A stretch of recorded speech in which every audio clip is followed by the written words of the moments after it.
وبه نستعين الحمد لله رب العالمين والصلاة والسلام على سيد المرسلين وعلى آله وصحبه أجمعين ومن تبعهم بإحسان إلى يوم الدين.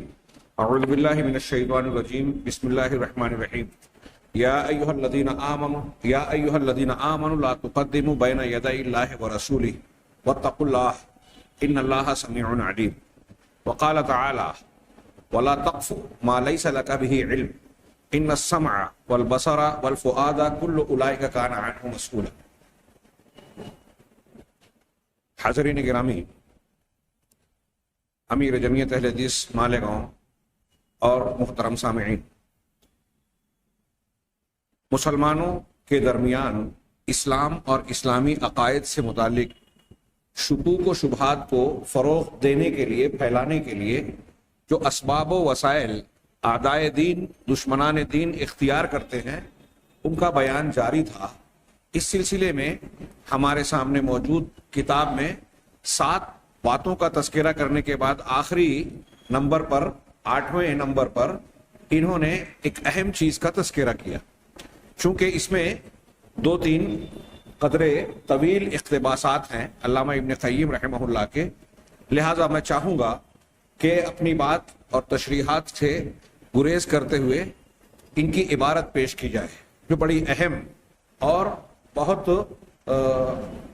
ذہن کو کھولنے والی ہے میرے نزدیک اگر آدمی غور کرے. چنانچہ یہ کہتے ہیں ثامناً 8ویں نمبر پر 8ویں چیز جس کے ذریعے سے شکوک و شبہات کی باتوں کو پھیلا کر مسلمانوں میں عقیدہ توحید اور ولا اور برا کے مسئلے کو، دینی غیرت کو داغدار، مجروح اور کمزور کرنے کی کوشش کی جاتی ہے، اس کا ایک ذریعہ یہ بھی ہے ما یقوم به بعض الطیبین من الدعاة او طلبۃ العلم بحسن نیت من فتاوی او مقالات. عربی عبارت لمبی ہے، میں مفہوم بیان کروں، ترجمہ کہ بعض اچھے لوگ جو دعات میں سے ہیں، اللہ کی طرف یا اللہ کے دین کی دعوت دینے والا کام کر رہے ہیں بظاہر، تو دعات یا طالبان علم ان میں سے کچھ ایسے اچھے لوگ ہیں جو اچھی نیت کے ساتھ، حسن نیت کے ساتھ، ان کی نیت میں کھوٹ خرابی یا سازش نہیں ہے، وہ اچھی نیت کے ساتھ کچھ ایسے فتوے دیتے ہیں، ایسی باتیں کہتے ہیں، ایسے مضامین لکھتے ہیں جسے اہل بدعت و نفاق خوب استعمال کرتے ہیں، اس کا ناجائز فائدہ اٹھاتے ہیں اپنے غلط افکار اور منحرف اخلاق کو پھیلانے کے لیے.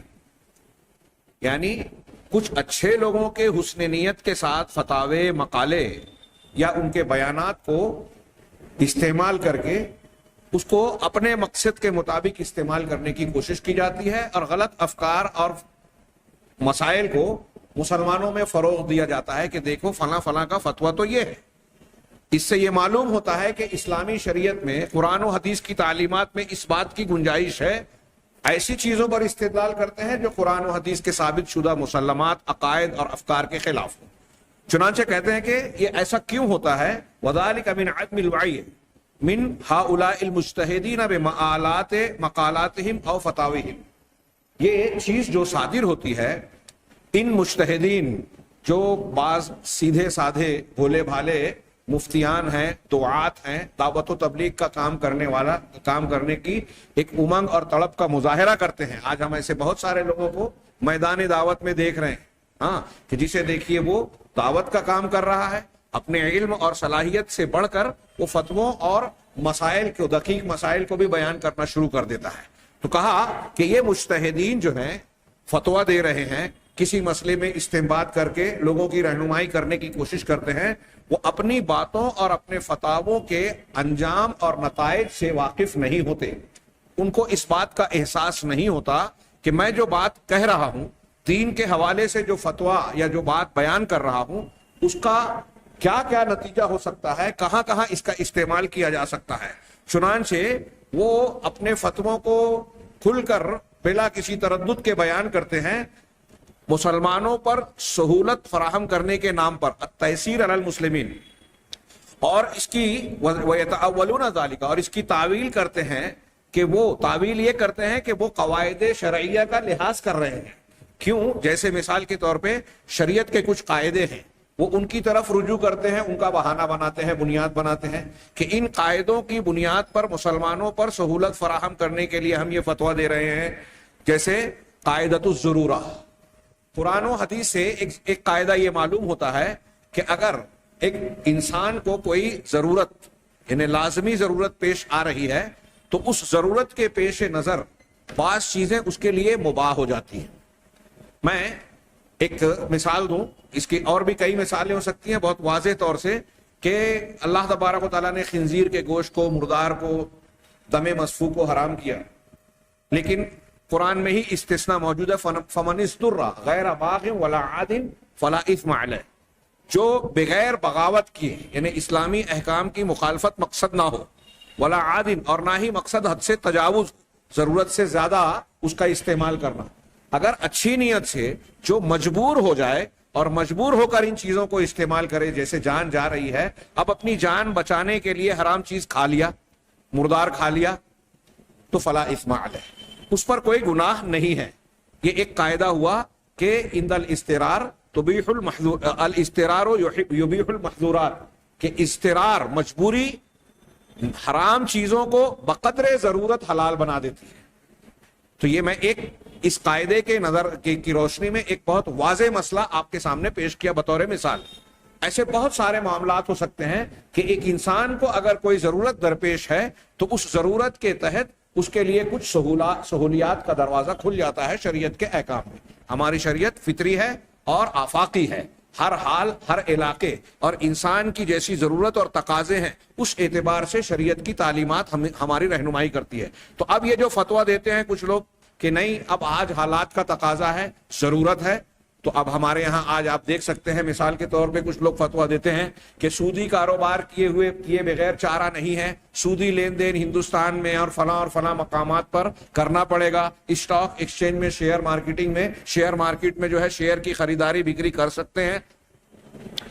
کچھ علماء نے یہ فتویٰ دے دیا کہ مسلمانوں کو اگر ہم چاہتے ہیں کہ معاشی طور پر ترقی کریں تو یہ ان کی ضرورت ہے کہ وہ سودی لین دین کریں، جو بینکنگ سسٹم ہے اس سے جڑ جائیں. جہاں اضطرار ہے، مجبوری ہے کہ بینک میں آپ کو اکاؤنٹ کھولنا ہے، ادائیگی اور وصولی کے سلسلے میں اس کا استعمال کرنا ہے، مجبوری کی حد تک ہم کہہ سکتے ہیں کہ واقعی وہ ضرورت ہے. تصویر کھنچوانا ہے پاسپورٹ یا دوسرے مقامات پر، یہ مجبوری اور ضرورت ہے. یہ ہمارے دینی پروگراموں کے سلسلے میں کچھ لوگوں کو اختلاف ہوتا ہے کہ اس کی ویڈیو ریکارڈنگ یا فلاں اور فلاں ہوتی ہے. اس سلسلے میں اہل علم کے بڑے مباحث ہیں، تو اس میں شیخ ابن باز رحمہ اللہ اور بہت سارے کبار علماء نے یہ کہا کہ مصلحت راجحہ کا تقاضا یہ ہے کہ آج اس کو جواز کا پہلو راجح قرار دیا جائے.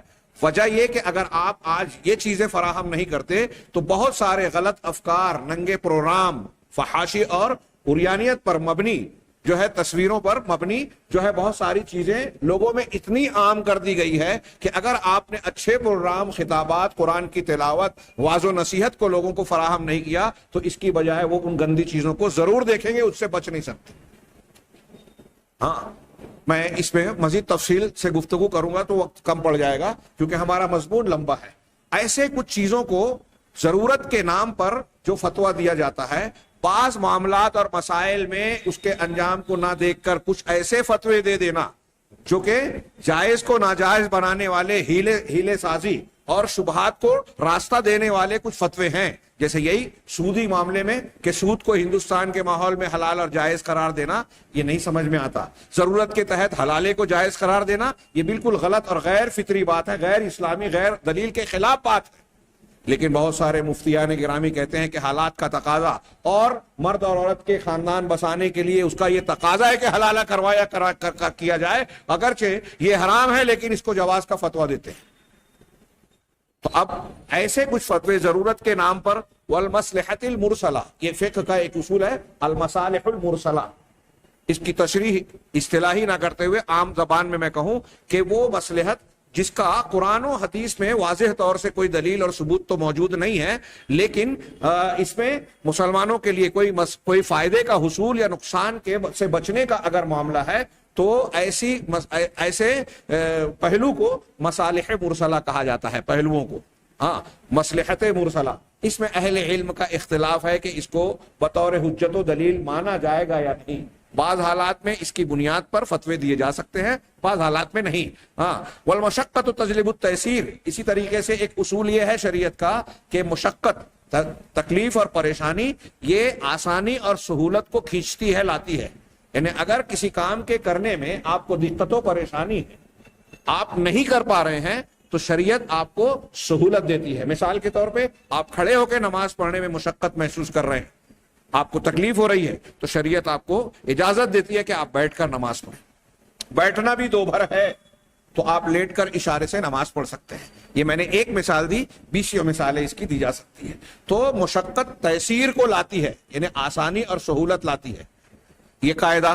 ہاں، اب ان قواعد کو بہانہ بنا کر، بنیاد بنا کر وہ فتویٰ دے رہے ہیں کہ ہم یہ فتویٰ دے رہے ہیں. وَلَكِن دُونَ شُرُوطِهَا وَضَوَابِطِهَا، لیکن ان اصولوں کو جب استعمال کرتے ہیں اہل علم، اور حقیقت میں یہ جو اصول ہیں یہ غلط نہیں ہیں، لیکن ان اصولوں کا استعمال اور ان کی بنیاد پر شرعی مسائل کی تبیین اور بیان جو ہے وہ کچھ شرائط اور ضوابط کی متقاضی ہے.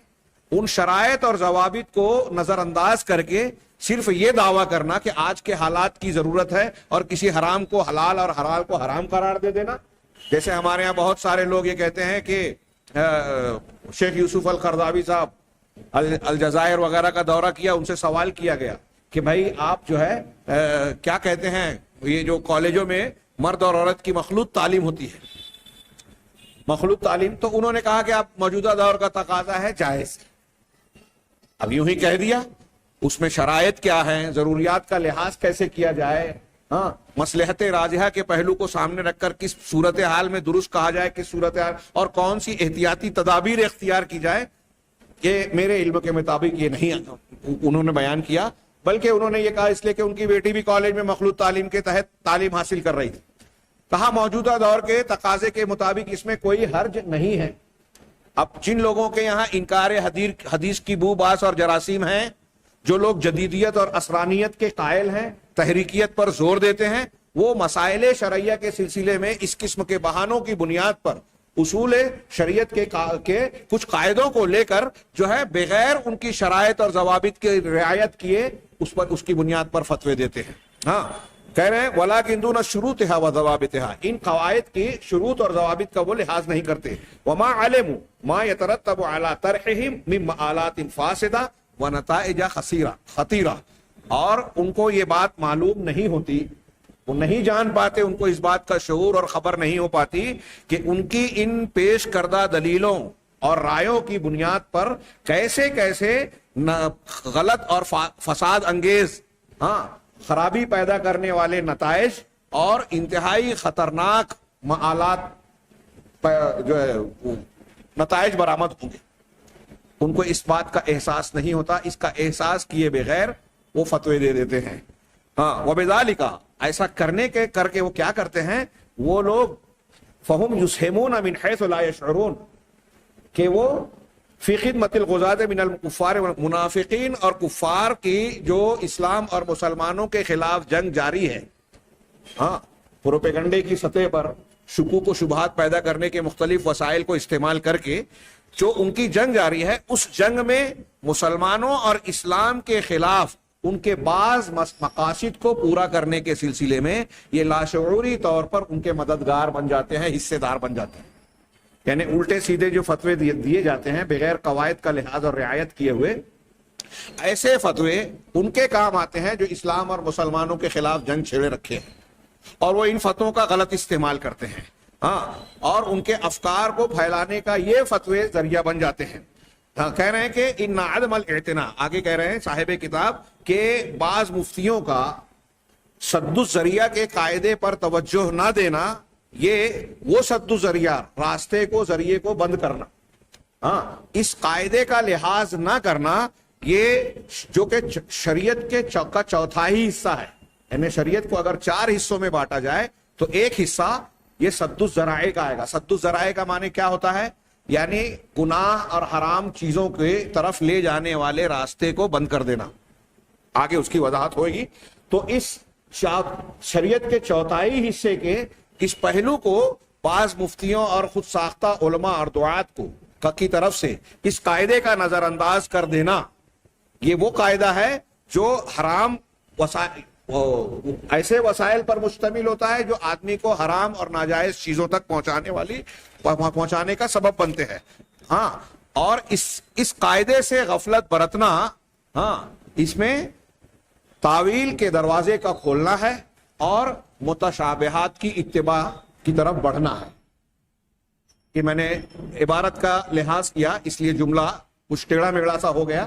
سیدھے جملوں میں کہوں کہ جو لوگ شریعت میں ایک قاعدہ ہے سد الذریعہ، سد الذرائع، ذریعہ کی جمع ذرائع، یہ 1/4 ایک چوتھائی حصہ ہے شریعت کا. سد ذرائع سے کیا مطلب؟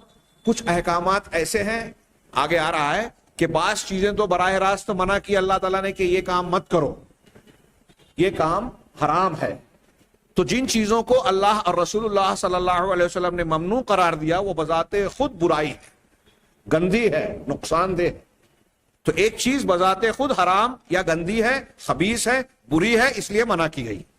کچھ چیزیں ایسی ہیں جس سے اللہ اور رسول اللہ صلی اللہ علیہ وسلم نے منع کیا، وہ بذات خود حرام نہیں ہے، بذات خود قباحت والی نہیں ہے، لیکن وہ قباحت کی طرف لے جانے والی ہے. یعنی اگر آپ نے اس کو اختیار کیا تو اس کی وجہ سے آپ حرام تک پہنچ جائیں گے. تو اللہ تبارک و تعالیٰ نے اور رسول اللہ صلی اللہ علیہ وسلم نے حرام پہنچانے والے ان ذریعوں کو بھی منع کر دیا. اسی کو سد الذریعہ کہتے ہیں، یعنی ذریعے کو بند کر دینا، راستے کو بند کر دینا، حرام اور ناجائز چیز کی طرف لے جانے والی چیزوں کو بھی منع کر دینا. تو یہ ایک شریعت کا ایک چوتھائی حصہ ہے. ہاں، اس سے غفلت برتنا دراصل تاویل کے دروازے کو کھولنا ہے، اور جو متشابہات ہیں جس کی اتباع کرنے سے منع کیا گیا ہے، جو گمراہی کے راستے پر لے جانے والی ہے، اس کے پیچھے آدمی پڑ جاتا ہے اس بات کو نظر انداز کر کے. ہاں، اور یہ چیز جو ہے کہہ رہے ہیں کہ فساد اور بگاڑ کے دروازوں میں سے بہت بڑا، بہت خطرناک اور بہت اہم دروازہ ہے. ہاں، جس سے کہ دین کے دشمن جو کفار اور منافقین کی شکل میں ہمارے سامنے ہوتے ہیں، کفار اور منافقین جو ہے ہمارے دین اور اہل دین کے درمیان شبہات کو پھیلانے کا کام لیتے ہیں اور اللہ کی حرمات کو پامال کرتے ہیں اور اس کی عزت و حرمت کو روندتے ہیں اس کو ذریعہ بنا کر.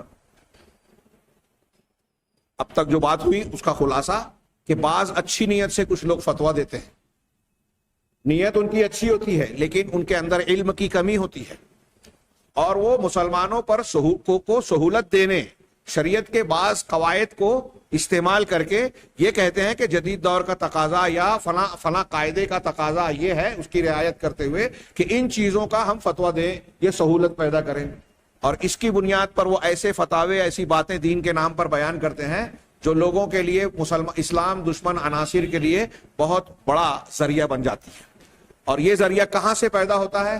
ان کی کم علمی کی وجہ سے اور ان غلط فتووں کے نتائج کی طرف توجہ نہ دینے کی وجہ سے.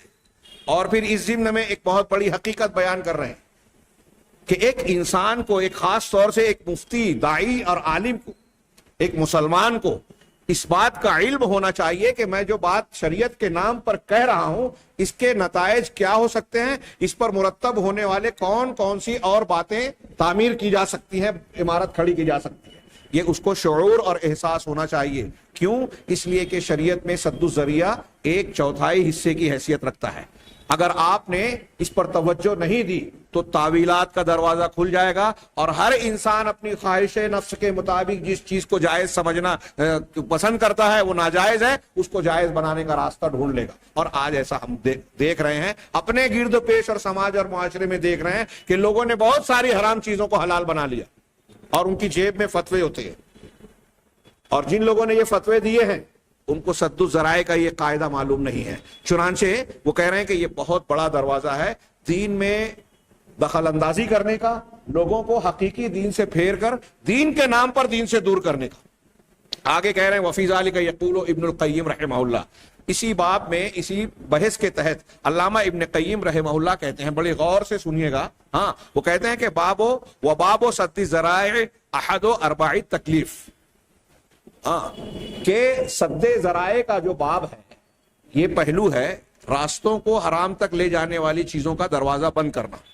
یہ سد ذرائع. میں سد ذرائع کا ہر بار مفہوم نہیں بیان کر پاؤں گا, دماغ میں رکھیے کہ جو چیزیں حرام تک لے جانے کا سبب بنتی ہیں ان کو بھی روک دینا, بند کر دینا, یہ سد ذرائع کہلاتا ہے. تو سد ذرائع کا جو باب ہے, موضوع ہے, یہ تکلیف اللہ تبارک و تعالیٰ نے شریعت کا جو ہم کو مکلف بنایا ہے اس کے 4 حصوں میں سے ایک حصہ ہے. کیوں, کیسے؟ بہت اختصار سے بڑے جامع انداز میں علامہ ابن قیم نے کہا اس لیے کہ شریعت جتنی بھی ہے ہم کو جو دی گئی ہے وہ کیا ہے؟ فَإِنَّهُ أَمْرٌ وَنَهْيٌ. اس لیے کہ شریعت یا تو حکم ہے اور ممانعت ہے. کچھ چیزوں کا حکم دیا گیا ہے کہ ایسا کرو, ایسا کرو, ایسا کرو. کچھ چیزوں سے منع کیا گیا ہے کہ ایسا مت کرو, ایسا مت کرو, ایسا مت کرو. بہت سی چیزیں حلال ہیں, فرض ہیں, کچھ چیزیں حرام ہیں, مکروہ ہیں. والامر نوعان. اب یہ یا تو امر ہے, حکم, یا نہیں ہے یعنی ممانعت. شریعت کے جتنے بھی احکامات ہیں یا تو امر ہے یا نہیں ہے. اب امر کس کو کہتے ہیں؟ امر بھی 2 طریقے کا ہے. جن چیزوں کا حکم دیا گیا ہے وہ 2 قسم کے ہیں. پہلی قسم یہ ہے کہ جن چیزوں کو کا حکم دیا گیا ہے وہ مقصود لنفس ہی ہے, یعنی وہ بذات خود مقصود ہیں, چاہے گئے ہیں, مطلوب ہیں. ان کو اللہ تبارک و تعالیٰ پسند کرتا ہے. تو مقصود لذات ہی جو چیزیں ہیں یا تو اس کا حکم دیا گیا ہے, وثانی یا وسیلۃ الی المقصود, کہ وہ چیز مقصود کی طرف پہنچانے کا ذریعہ ہے, مقصود تک پہنچانے کا ذریعہ ہے. اب اس کو مثال کے طور پہ میں کہوں کہ جیسے نماز عبادت ہے, مقصود ہے, سمجھانے کے لیے یہ مثال دے رہا ہوں.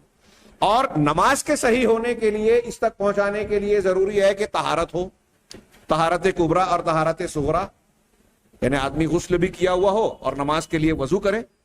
تو یہ وضو اور غسل یہ نماز کے مقصود کو پورے طریقے سے حاصل کرنے کا ذریعہ ہے, شرط ہے. ہو سکتا ہے کوئی مثال میں جو ہے سوال اٹھائے, لیکن میں سمجھانے کے لیے مثال دے رہا ہوں کہ یہ ذریعہ ہے. تو اس کا بھی حکم دیا کہ وضو کرو, طہارت اختیار کرو, اور نماز مقصود ہے اس کا بھی حکم دیا. تو نماز مقصود لنفس سے ہی ہے, بذات خود مطلوب ہے, اور طہارت اس مطلوب کا ذریعہ ہے. دونوں کا حکم دیا گیا, ایک وہ جو مطلوب ہے, ایک وہ جو مطلوب کو حاصل کرنے کا ذریعہ ہے. تو جیسے امر اور حکم 2 طریقے کا ہے, ایسے ہی نہی بھی جن چیزوں سے ممانعت کی گئی ہے وہ بھی 2 طریقے کے ہوتے ہیں. احدہما ما یکون المنہی عنہ مفسدۃ فی نفسہ, کہ پہلی چیز وہ کہ وہ ان چیزوں سے ممانعت کی ہے شریعت نے جس میں ممنوع چیز بذات خود مفسدہ ہے, برا ہے, خراب ہے, یعنی اس سے بچنا خود ناپسندیدہ, اس کا اختیار کرنا ناپسندیدہ ہے, اس میں خرابی ہے. جیسے شراب بذات خود گندی ہے, شرک بذات خود گندا ہے, لہذا ان چیزوں سے منع کیا گیا.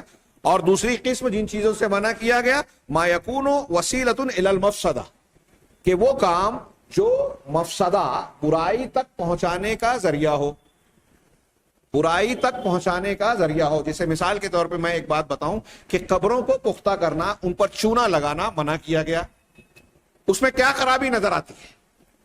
قبروں پر چونا لگانا, اس پر اینٹ وغیرہ لگانا یا پختہ بنانا, اس پر تحریر لکھنا, اس میں کون سی برائی نظر آتی ہے؟ اس میں برائی یہ نظر آتی ہے کہ یہ ذریعہ بنتے ہیں.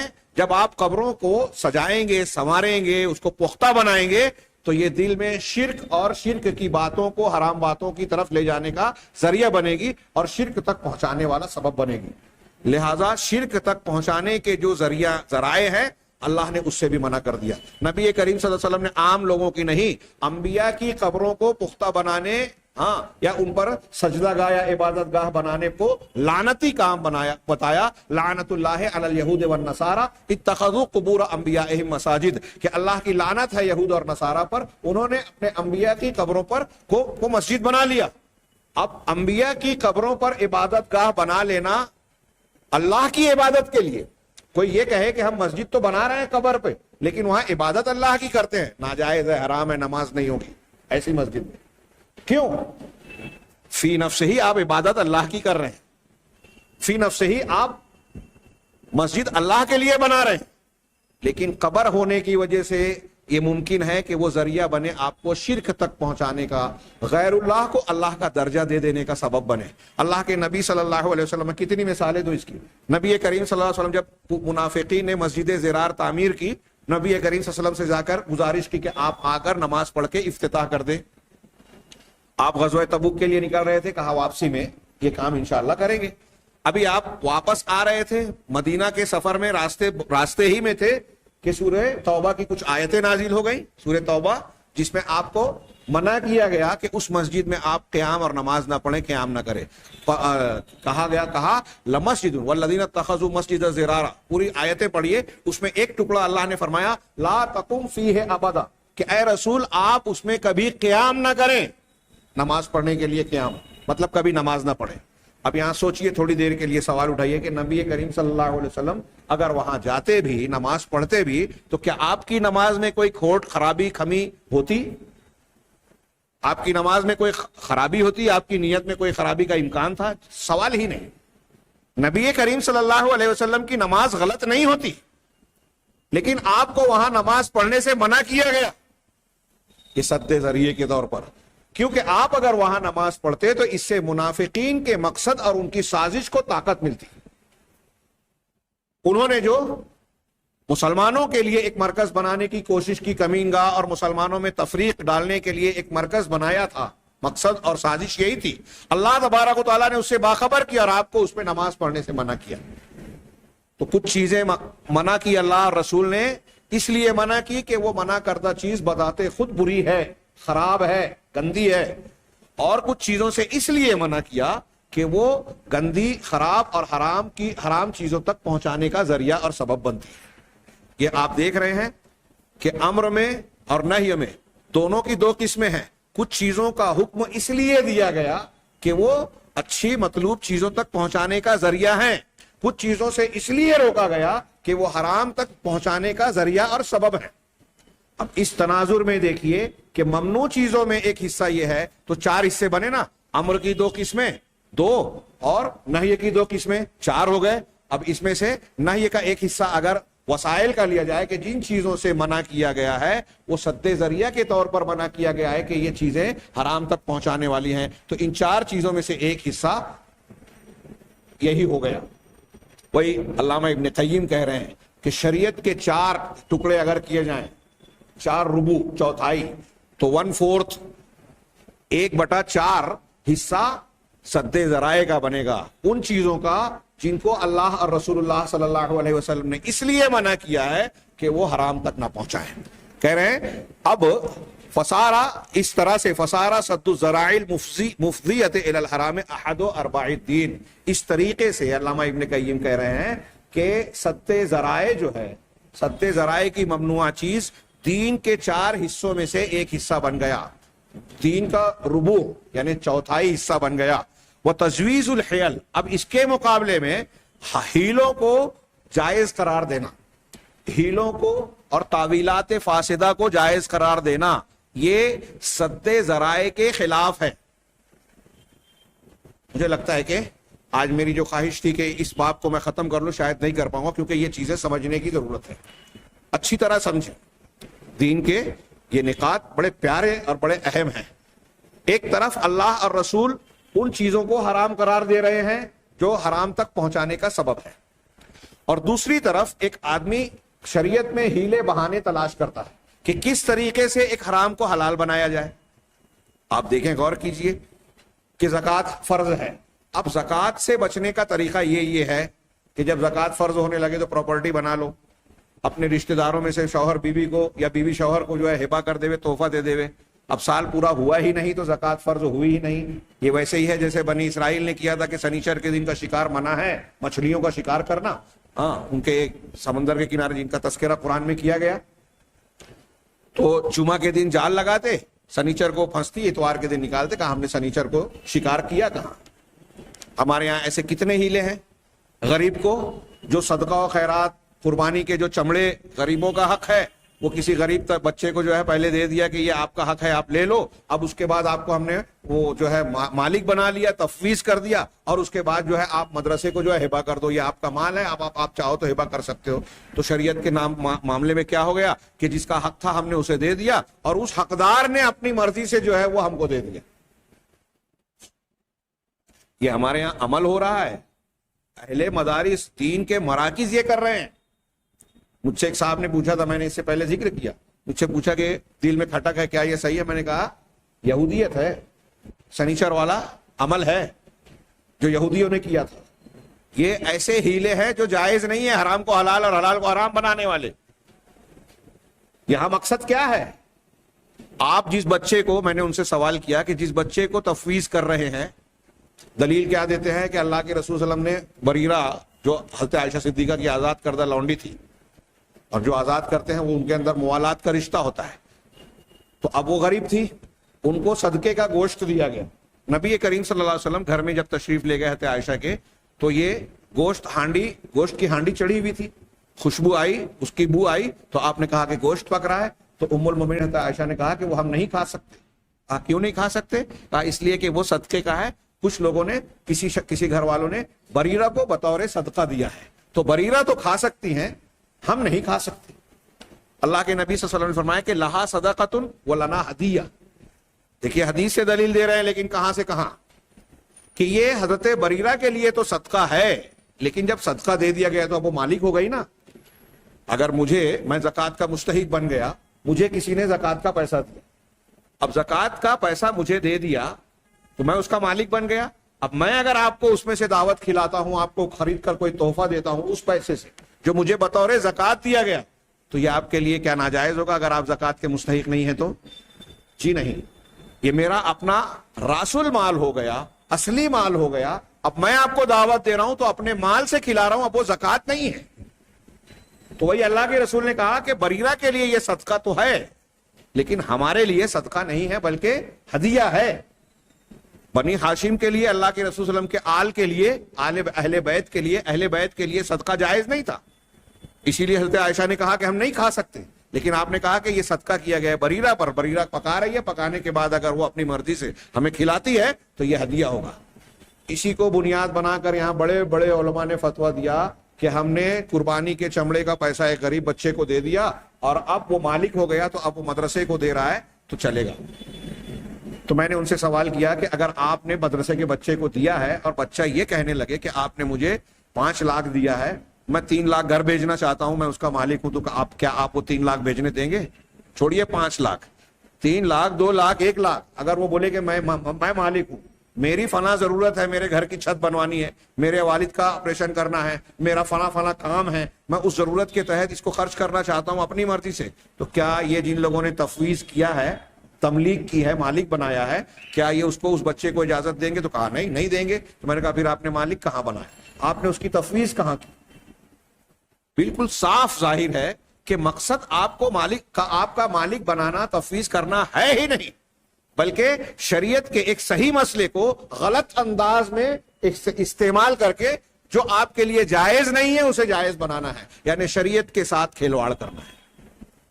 تو جو شخص, یہاں علامہ ابن قیم کے اس جملے کو سمجھانے کے لیے میں نے اتنی لمبی بات کر ڈالی, کہ جو شخص ہیلا اختیار کرتا ہے وہ سد ذرائع والے قاعدے کے بالکل خلاف جا رہا ہے.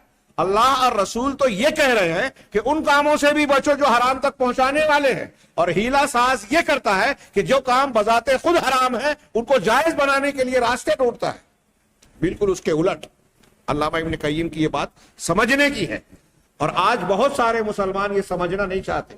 دین کے نام پر وہ چاہتے ہیں کہ خود نفس کی خواہشات پر عمل بھی کریں, حرام حلال سب بغیر تمیز کے استعمال بھی کریں, اور دینداری کا دامن بھی نہ چھوٹے. جیسے ہمارے ہاں جو آدمی روز بغیر غیبت کرے رہتا نہیں ہے, وہ بیان کرتا ہے کہ غیبت کرنا بہت گناہ کی بات ہے, پوسٹر لگا رہا ہے جگہ جگہ, ہے نا. یہ تماشا دین کا کام کر رہے ہیں اور لوگوں کے حقوق غصب کر کے بیٹھے. تاثر یہ دیتے ہیں کہ ہم بڑے دیندار ہیں, کچھ چیزوں پر عمل کر لیا تو جو لوگوں کا حق ہڑپ کیا ہے وہ معاف ہو جائے گا.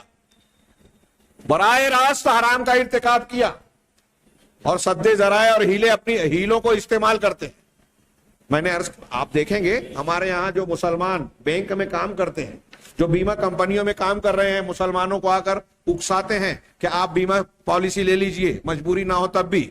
کچھ گورنمنٹ سرونٹ، سرکاری ملازمین ہیں، وہ مجبور ہے، ٹھیک ہے، ان کی بات سمجھ میں آتی ہے کہ ان کے پاس اگر راستہ نہیں ہے تو مجبور ہے، لیکن جو مجبور نہیں ہے ان کو مسلمان بچے بیان کرتے ہیں، مسلمان ایجنٹ۔ اب آپ ان سے کہیں گے کہ بھائی شریعت کے اعتبار سے یہ ٹھیک نہیں ہے، میرا ذاتی تجربہ ہے، تو وہ جیب سے کاغذ نکال کے بتاتے ہیں۔ اس پر علماء کا اتفاق ہو گیا کہ ہندوستان میں ایسا کر سکتے ہیں۔ میں نے ایک صاحب نے کہا کہ علماء کا اتفاق ہے، تو میں نے پوچھا کہ ٹھیک ہے بتاؤ کون سا علماء کا اتفاق، میرے پاس فتویٰ ہے، نکالا انہوں نے، تو انہوں نے مجاہد الاسلام صاحب کی فقہ اکیڈمی کے علماء کا حوالہ دیا کہ فلاں فلاں جگہ سیمینار ہوا تھا اور ان لوگوں نے غور و فکر کر کے یہ کہا کہ ہندوستان جیسے ملک میں مسلمانوں کے ترقی کے لیے اور فلاں کاموں کے لیے یہ چیزیں جائز ہیں۔ اسٹاک ایکسچینج کے تعلق سے بھی ان لوگوں نے اس طرح کی باتیں کہی اور اس میں کچھ شرائط کے ذریعے سے کہہ دیا کہ وہ لے سکتے، دے سکتے ہیں، سود کا پیسہ چھوڑ کے اپنا منافع لے سکتے ہیں۔ حالانکہ اسٹاک ایکسچینج میں جو لوگ بحث کرتے ہیں کہ مشارکت اور حصے داری کر رہے ہیں، میں ان سے سوال کرتا ہوں کہ آپ جب وہاں شیئر خریدتے ہیں تو آپ کی نیت یہ ہوتی ہے کیا کہ سال بھر پورا ہونے کے بعد کمپنی کا جو منافع ہو رہا ہے اس کے اعتبار سے آپ اپنے منافع کی شرح دیکھیں کہ میرا شیئر اتنے کا ہے، میرا فائدہ یا نفع اتنا بن رہا ہے، تو میں سال پورا ہونے کے بعد اتنا نفع لوں اس لیے کہ میں اس کا حصے دار ہوں؟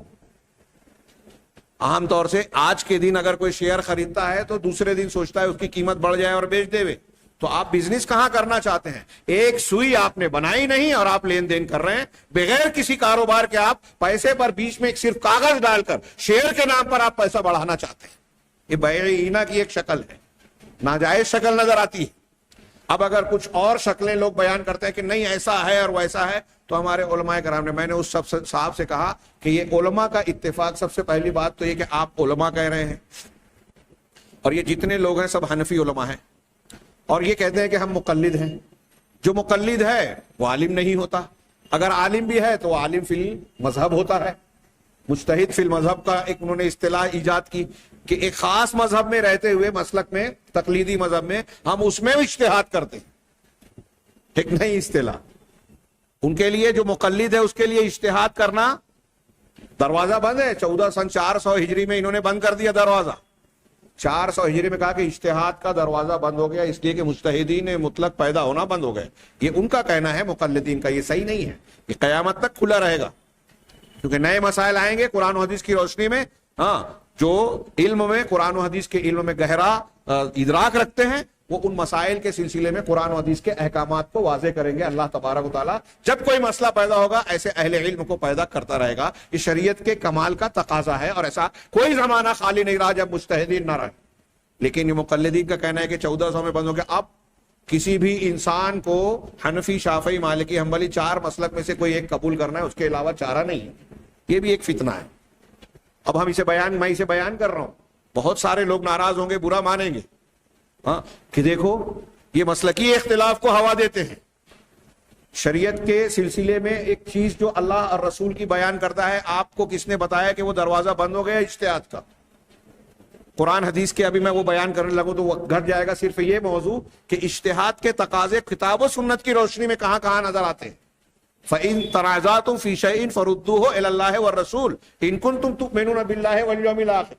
اللہ کی اطاعت کرو، رسول کی اور اولو الامر کی۔ آگے اللہ کہتا ہے کہ اگر تمہارا کسی مسئلے میں اختلاف اور نزاع ہو جائے تو اللہ کی طرف لوٹاؤ اور رسول کی طرف۔ اللہ کی طرف لوٹانے کا مطلب قرآن کی طرف، اللہ کا کلام۔ رسول کی طرف لوٹانے کا مطلب اللہ کے رسول کی حدیثوں کی طرف۔ اب اختلاف کیوں ہو رہا ہے؟ اس لیے کہ قرآن و حدیث کا حکم واضح نہیں ہے، تبھی تو اختلاف ہو رہا ہے۔ اگر قرآن حدیث کا حکم واضح ہوتا تو اختلاف کی گنجائش ہی نہیں، جائز ہی نہیں رہتا کہ آدمی اختلاف کرے۔ اختلاف کہاں ہوگا؟ جہاں قرآن حدیث کا حکم واضح نہیں ہے۔ اب واضح نہ ہونے کی بنیاد پر آپ کا، ہمارا یا علماء کا اختلاف ہوا کہ کچھ لوگ یہ کہیں کچھ کہ جائز ہے، کچھ لوگ ناجائز ہے، کچھ یہ کہیں کچھ وہ کہیں، تو اب اختلاف ہو گیا تو اللہ کہہ رہا ہے قرآن حدیث کی طرف لوٹاؤ۔ اس کا مطلب یہ کہ قرآن و حدیث میں اس اختلاف کا حل ہے۔ اگر حل نہیں ہوتا تو اللہ لوٹانے کا حکم ہی نہیں دیتا۔ آپ کہہ رہے ہیں قرآن حدیث سے حل نہیں ہوگا، تو پھر اللہ تبارک و تعالیٰ نے یوں ہی کہہ دیا اللہ اور اس کے رسول کی طرف لوٹاؤ۔ اللہ کا یہ کہنا اس بات کی دلیل ہے کہ اس میں حل ہے، اور اختلاف ہونے کے بعد جب حل ہم تلاش کریں گے تو اجتہاد کرنا پڑے گا۔ وہ حکم واضح نہیں ہے. غور و فکر کرنا پڑے گا کہ دلیل کے اعتبار سے کس کا قول زیادہ اقرب ہے, صحیح ہے, راجح ہے. تو اجتہاد, میں ایک عرض کر, یہ قرآن کی آیت قیامت تک کے لیے کہ 400 ہجری میں منسوخ ہو گئی جب آپ نے اجتہاد کا دروازہ بند کر دیا. تو ایک طرف آپ نے دروازہ بند کیا, اب جدید تک, اب یہاں یہ بھی کچھ سوالات اٹھتے ہیں کہ ائمہ اربعہ, امام حنیفہ, امام شافعی, امام مالک, امام احمد ابن حنبل رحمہم اللہ, ہم ان کی عزت کرتے ہیں, لیکن غور کیجئے کہ کیا یہ ان ائمہ نے اپنی فقہیات میں قیامت تک کے مسائل کو حل کر دیا؟ کہ آپ اب حنفی مسلک اور شافعی مسلک یا مالکی اور حنبلی مسلک قبول کیے تو قیامت تک کے آپ کے مسائل حل ہو جائیں گے. اور رسول اللہ صلی اللہ علیہ وسلم نے جو دین جس کو اللہ نے مکمل کہا ہے وہ اتنا ادھورا, اتنا ناقص تھا کہ 100 سال 200 سال بعد جو ہے ان اماموں کی ضرورت پڑ گئی. اللہ کے رسول صلی اللہ علیہ وسلم کے دین میں کمی ہے. آپ کیا کہنا چاہتے ہیں؟ کس کی عزت بڑھا رہے ہیں, کس کی گھٹا رہے ہیں؟ نبی صلی اللہ علیہ وسلم کے پیش کردہ دین جو قرآن و حدیث پر مشتمل ہے, اور یہی قرآن و حدیث دین ہے قیامت تک, اسی کی حفاظت کی ذمہ داری اللہ نے لی ہے, فقہیات کی ذمہ داری نہیں لی ہے.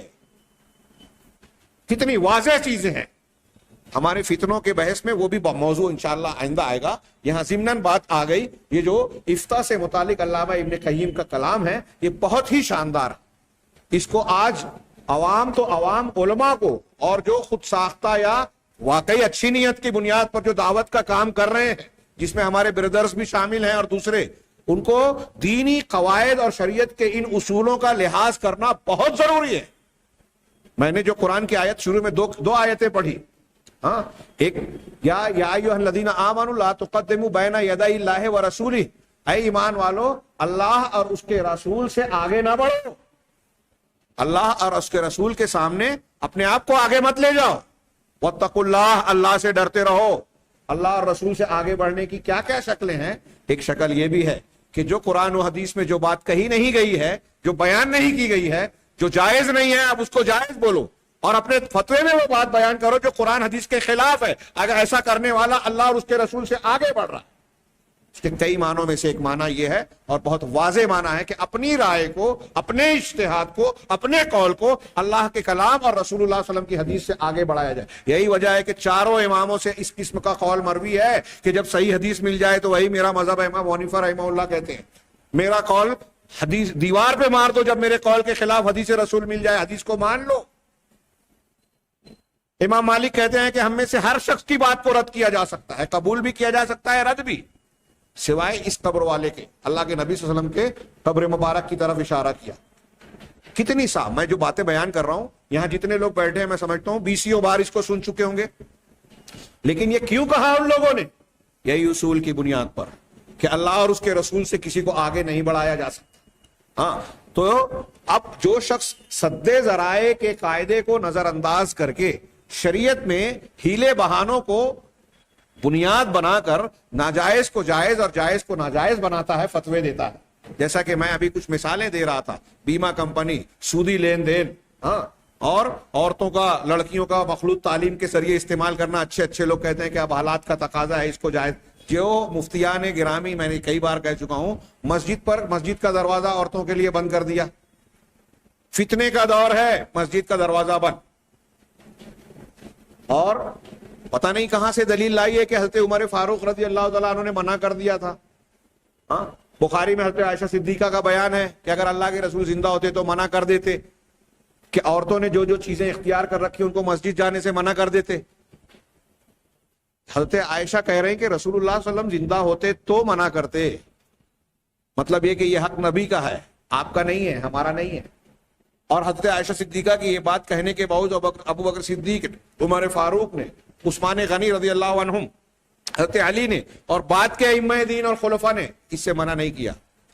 اور حضرت عائشہ صدیقہ کی اس بات کا جواب اہل علم یہ بھی دیتے ہیں کہ جس بنیاد پر ام المومنین یہ کہہ رہی تھی کہ وہ چیزیں جو عورتوں نے اختیار کی ہیں دیکھ لیتے رسول اللہ صلی اللہ علیہ وسلم تو منع کرتے, آپ نے منع کیا.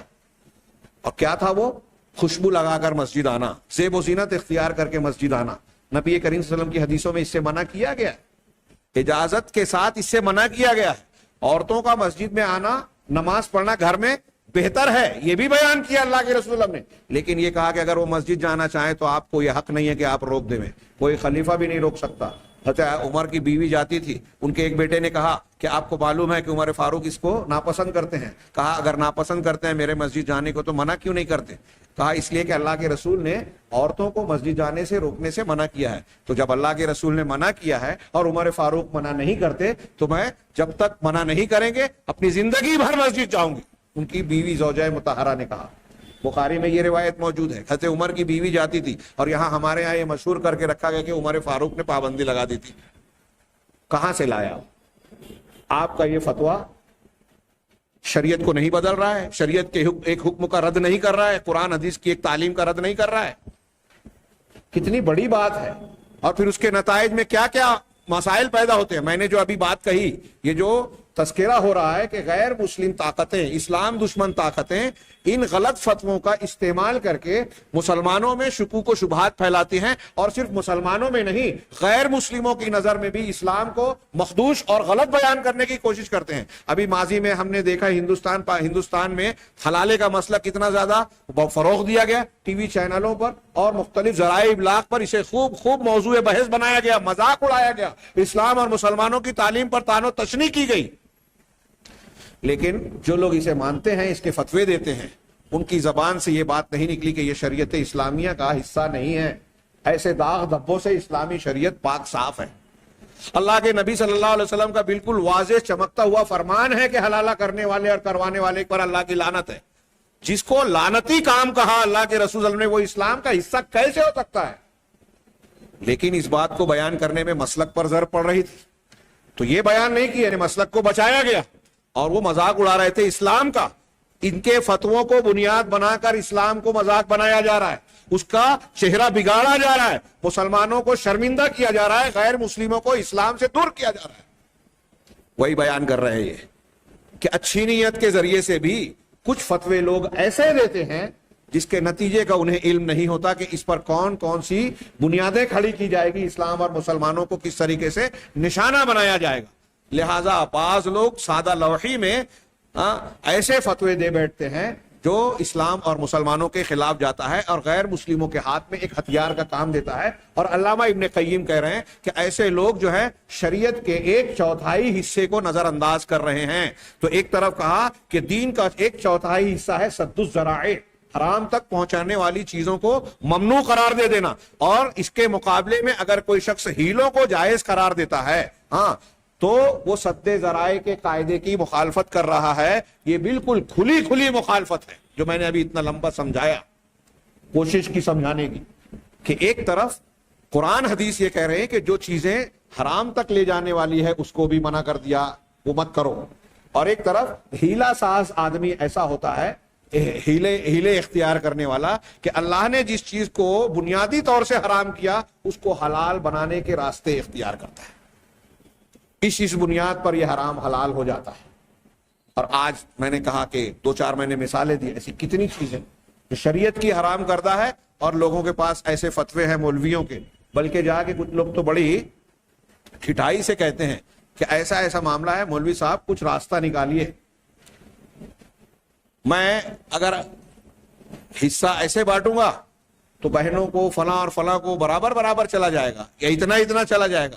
کچھ ایسا بتائیے طریقہ کہ میں سوال کروں مفتی صاحب سے تو میرے حق میں اس طرح فتویٰ ہے کہ مجھے زیادہ مل جائے. تو مفتی صاحب راستہ بتاتے ہیں, یہ ہیلا, راستہ بتانا یہی ہیلا ہے. اب ایک طرف حرام تک پہنچانے والی چیزوں کو قرآن حدیث منع کر رہی ہے, اور ایک طرف یہ ہیلے والا مولوی جو بتا رہا ہے کہ آپ یہ طریقہ اختیار کرو گے تو جو آپ کا حق ہے آپ کو اس سے زیادہ مل جائے گا, جو حرام کام ہے آپ کے لیے جائز ہو جائے گا, سودی لین دین کا راستہ کھل جائے گا, کسی کا حصہ ہڑپ کر لیا وہ آپ جائز بنا لیں گے, معاف کرا لیں گے. تو علامہ ابن قیم کہہ رہے ہیں کہ یہ ہیلا ساز انسان سد ذرائع کے شرعی قاعدے کے بالکل کھلی مخالفت کرتا ہے.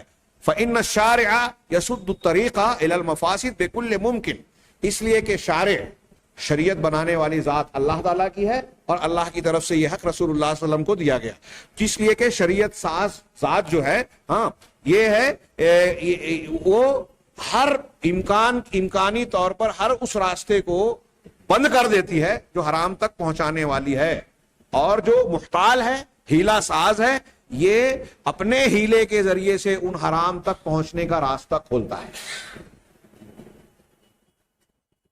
سد ذرائع کا قاعدہ، اس کے ذریعے سے شارع رسول اللہ صلی اللہ علیہ وسلم نے حرام تک پہنچانے کے راستوں کو بند کیا، اور ہیلا ساز حرام کا ارتکاب کرنے والے راستوں کو کھولتا ہے۔ ہاں، فَأَيْنَ مَن يَمْنَعُ مِنَ الْجَائِزِ۔ اب علامہ ابن قیم کی یہ عبارت دیکھیے کہ کہاں وہ شخص جو حرام میں پڑ جانے کے ڈر سے جائز چیز سے منع کر رہا ہے، کہ ایک جائز چیز آپ اس لیے مت کرو کہ اس جائز کو کرنے کی وجہ سے آپ حرام میں پڑ جاؤ گے۔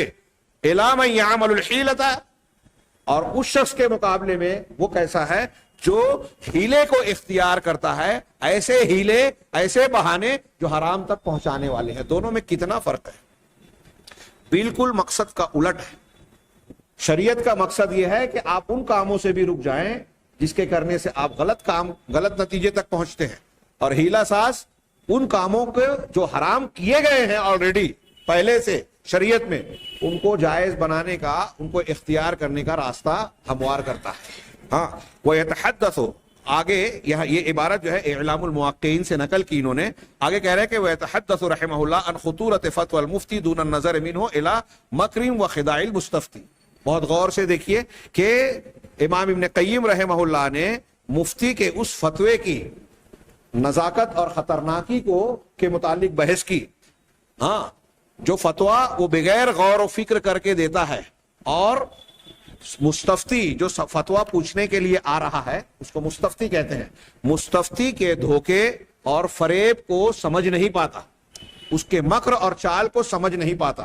ایک مفتی ہے، اس کے پاس ایک آدمی مستفتی اپنی چالاکی اور دھوکے بازی کے ساتھ سوال کرتا ہے، اور مفتی اس کو سمجھے بغیر اگر فتویٰ دے رہا ہے تو وہ کتنا خطرناک معاملہ ہے۔ اور علامہ ابن قیم نے یہ بتایا کہ وہ اپنے اس فتوے کے ذریعے سے کس نتیجے اور انجام تک خود پہنچ رہا ہے اور سامنے پوچھنے والے کو پہنچا رہا ہے، یہ اس کو اندازہ نہیں ہوتا، اس کتنا خطرناک ہے۔ اس پر بحث کرتے ہوئے علامہ ابن قیم کہتے ہیں کہ الفائدۃ الرابعہ والاربعون، یعنی 44واں فائدہ، اپنی بحث میں جو انہوں نے مختلف فوائد کا ذکر کیا تو کہا یحرم علیہ اذا جاءتہ مسئلہ۔ میں عبارت کا مفہوم بیان کروں کہ جب کسی مفتی کے پاس کوئی مسئلہ آتا ہے تو اس پر حرام ہے ایسے مسئلے کے بارے میں جس میں ہیلا اختیار کیا گیا ہے، کسی واجب اور فرض کو ساقط کرنے کے لیے، یا کسی حرام کو حلال بنانے کے لیے، یا کوئی مکر اور چال چلنے کی کوشش کی گئی ہے۔ ایک حرام کو حلال بنانے کی کوشش کرنے کے لیے آپ کے پاس ایک مستفتی آ رہا ہے کہ مولوی صاحب، جیسے میں نے ابھی کہا، اس کا کچھ راستہ نکالو، یا میں ایسا کر رہا ہوں تو ہے کیا کوئی راستہ؟ سوال کرنے والے کے انداز سے ہی پتہ چلتا کہ میرا کاروبار فلاں ہے، اب کھلے طور سے حرام ہے، اب وہ سوال کر رہا ہے کہ کیا میں نہیں کر سکتا؟ تو مفتی جو ہے جواب دینے والا یہ خود سمجھ جاتا ہے کہ یہ جو سوال کر رہا ہے اگر میں حرام کہوں گا تو اس کو کاروبار چھوڑنا پڑے گا۔ تو اب ایسی صورت میں گویا وہ اس کے لیے راستہ نکال رہا ہے، تو اس مفتی کو یہ سمجھنا چاہیے کہ ایک پوچھنے والا اگر مجھ سے پوچھ رہا ہے تو اس کا مقصد کہیں کسی حرام کو حلال بنانا تو نہیں ہے، کسی واجب کو ساقط کرنا تو نہیں ہے، یا اس کے اندر کوئی مکر، کوئی چال تو نہیں ہے کہ مجھ سے فتویٰ لے کے 4 لوگوں میں جا کے پنچایتوں میں یہ بیان کرے گا کہ دیکھو میرے پاس تو مفتی کا فتویٰ ہے، اب تم کیا بحث کرتے ہو۔ کچھ لوگ فتویٰ اس لیے لاتے ہیں یہ جاننے کے لیے نہیں کہ شریعت کا کیا حکم ہے اور قرآن حدیث کے مطابق فیصلہ کرنا ہے، کہ ہم اس چالاکی سے سوال کریں گے کہ فتویٰ دینے والا میرے حساب سے میں جو چاہتا ہوں ایسا جواب دے گا۔ اور بعض حضرات پنچوں کو، سالسوں کو بھی اسی بنیاد پر چن کر لاتے ہیں، ان کو ایسا سمجھانے کی کوشش کرتے ہیں کہ وہ میرے اعتبار سے بات کریں، اگر وہ حق و انصاف کی بات کرے گا تو یہ ناراض ہو جائیں گے۔ بڑا نازک معاملہ ہے۔ تو علامہ ابن قیم کہہ رہے ہیں کہ مفتی پر حرام ہے ایسے آدمی کا فتویٰ دینا کہ وہ ایسے معاملے میں سوال کرنے والے، فتویٰ پوچھنے والے کی مدد کرے، یہ مفتی پر حرام ہے۔ ہاں، وَيُرْشِدُهُ إِلَى مَطْلُوبِهِ اور يُفْتِيهِ بِالظَّاهِرِ، اور اس کے لیے حرام ہے کہ وہ اس کے مطلوب کی طرف اس کی رہنمائی کرے، جو وہ چاہتا ہے اس کی طرف رہنمائی کرے، یا اس ظاہری شکل و صورت کو دیکھ کر فتویٰ دے دے جس کے ذریعے سے مستفتی جو ہے، سوال پوچھنے والا، اپنا مقصد حاصل کر لے۔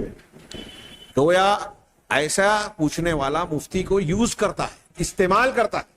تو علامہ ابن قیم کی اس عبارت کو میں ایک جملے میں کہوں جو زیادہ آسانی سے سننے والوں کو سمجھ میں آ جائے، کہ ایسے جو مستفتی مفتی کو یوز کرنے آئے، مفتی کے لیے لازم ہے کہ یوز نہ ہو، اس کے مقصد کے اعتبار سے شریعت میں کا فتویٰ نہ دے. ہاں کہہ رہے ہیں بل ينبغي له ان يكون بصيرا بمكر الناس وخداعهم، بلکہ اس کے لیے ضروری ہے، مناسب ہے کہ وہ لوگوں کے مکر، ان کے چال اور ان کے دھوکے فریب کو اور ان کے حالات سے اچھی طرح واقف ہو، ان پر نگاہ ڈالے. ولا ينبغي له ان يحسن الظن بهم، اور اس کے لیے قطعی طور سے یہ مناسب نہیں ہے کہ ان کے ساتھ فتویٰ پوچھنے والے کے ساتھ حسن ظن رکھے کہ میرے پاس جو فتویٰ پوچھنے آیا ہے وہ بہت اچھا آدمی ہے، لہذا وہ جو بھی سوال کر رہا ہے میں آنکھ بند کر کے جواب دے دوں. نہیں، یہ غور کر لے کہ کہیں یہ فتوے کا، میرے فتوے کا غلط استعمال تو کرنے والا نہیں ہے، مجھ کو استعمال تو نہیں کر رہا ہے، کسی حرام کو حلال تو نہیں بنا رہا ہے، کسی واجب کو ساقط تو نہیں کر رہا ہے، کسی کے ساتھ چال تو نہیں چل رہا ہے. یہ اچھی طرح سے غور کرے.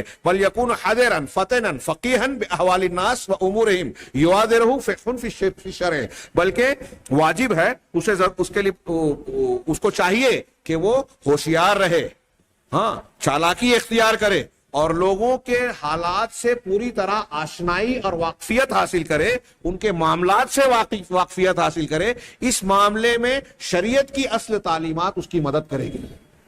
اپنی ذہانت اور حالات پر بھی نگاہ رکھے اور ساتھ ساتھ شرعی تعلیمات اور باریکیوں کو بھی اس مد نظر رکھے جس سے اس کو مدد ملے گی. وَإِن لَمْ يَكُنْ كَذَلِكَ، اگر مفتی ایسا نہ ہو تو زاغا و ازاغا، خود بھی گمراہ ہوگا، دوسروں کو بھی گمراہ کرے گا. زاغا مانے ٹیڑھا ہونا، ازاغا مانے ٹیڑھا کرنا، انحراف کا شکار ہونا.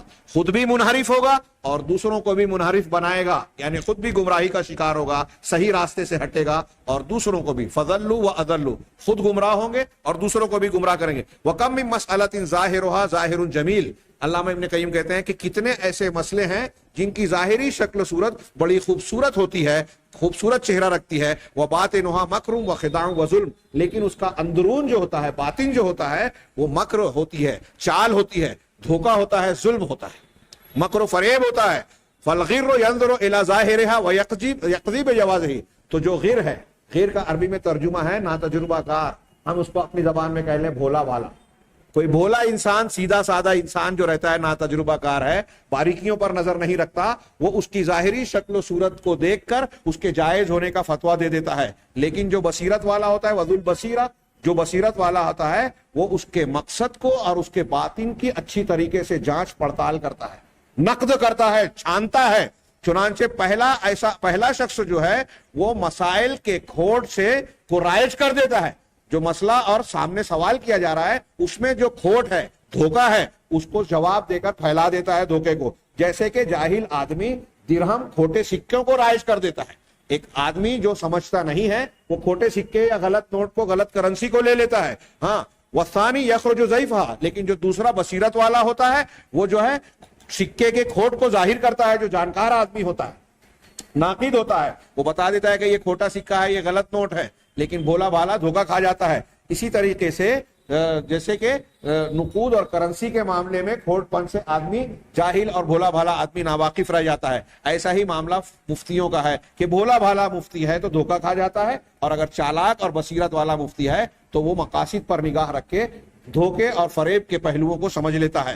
بل یخرجہ، کہہ رہے ہیں کہ وکم من باطل یخرجہ الرجل بحسن لفظہ وتنمیقہ وابرازہ فی صورت حق، کہہ رہے ہیں کتنے باطل بات ایسے ہیں، یہ شبہات کے فتنے اور شہوات کے فتنے میں یہ جملہ بڑا کام کا ہے کہ کتنی باطل باتیں، باطل کام اور باطل افکار ایسے ہیں کہ اس کا ماننے والا آدمی اس کو اچھے الفاظ کے ذریعے سے اور خوبصورت روپ میں پیش کر کے اور خوبصورت قالب دے کر حق کی شکل میں پیش کرتا ہے باطل، لیکن خوبصورت رنگ روغن دے کر. آج جتنی بھی جو مارکیٹنگ کی جاتی ہے، ملٹی نیشنل کمپنیاں زہر بیچ رہے ہیں اور اس کو تریاق بتاتے ہیں.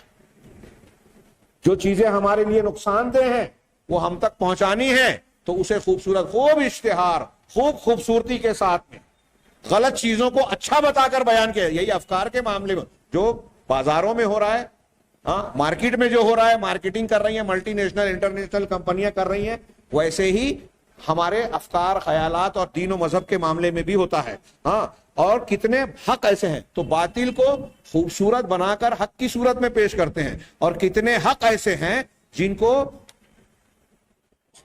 کچھ لوگ جو ہیں اس کو عیبدار بتا کر اور بری تعبیر کی وجہ سے باطل کی شکل میں پیش کرتے ہیں. سچائی کو برا بنا کر اور سچائی اور اچھائی کو برا بنا کر پیش کرتے ہیں اور برائی کو اچھا بنا کر پیش کرتے ہیں، سیاہ کو سفید اور سفید کو سیاہ۔ ومن لہ ادنی فتنہ، یہ علامہ ابن قیم کہہ رہے ہیں، ان کی عبارت ہے، اور جس کے اندر معمولی سی بھی عقل اور شعور ہوگی، جانکاری ہوگی، اس پر یہ بات مخفی نہیں ہوگی، بلکہ بل ھذا اغلب احوال الناس، کہہ رہے ہیں کہ یہ لوگوں کی غالب اکثریت کا یہی حال ہے، اور اس کی کثرت اور شہرت اتنی زیادہ ہے، یہ چیزیں اتنی عام ہیں، اتنی کثرت سے پائی جاتی ہیں کہ مثالیں دینے کی ضرورت نہیں ہے۔ علامہ ابن قیم کہہ رہے ہیں یہ جو باتیں کہہ رہے ہیں واقعی اتنی کامن اور عام ہے کہ اچھے کو برا بنا کر برے کو اچھا بنا کر پیش کرنا، جس سے باطل کو رواج ملے اور حق سے لوگوں کے دل میں نفرت پیدا ہو، یہ بہت عام بات ہے، اور اسلام کے دشمنان مخالفین اسی کو خاص طور سے استعمال کر رہے ہیں۔ کہہ رہے ہیں بل من تأمل المقالات الباطلہ، بلکہ علامہ ابن قیم کی آخری اس عبارت کا آخری لائن ہے کہ جو شخص باطل باتوں اور جتنی دنیا کے اندر بدعتیں ہیں ان پر غور و فکر کرے، بڑا جامع جملہ ہے کہ جتنی بھی باطل باتیں ہیں، باطل افکار، خیالات اور مذاہب ہیں، جتنی بھی بدعات ہیں، ان پر غور کرے گا تو یہ پائے گا کہ اس کے ماننے والے لوگ ان باطل چیزوں کو، ان بدعات کو خوبصورت شکل و صورت میں پیش کرتے ہیں اور ان کو ایسے الفاظ کا قالب دیتے ہیں، لباس دیتے ہیں کہ لوگ اسے قبول کر لیتے ہیں، خاص طور سے ایسے لوگ جو حقائق اور دلائل سے واقف نہیں ہوتے۔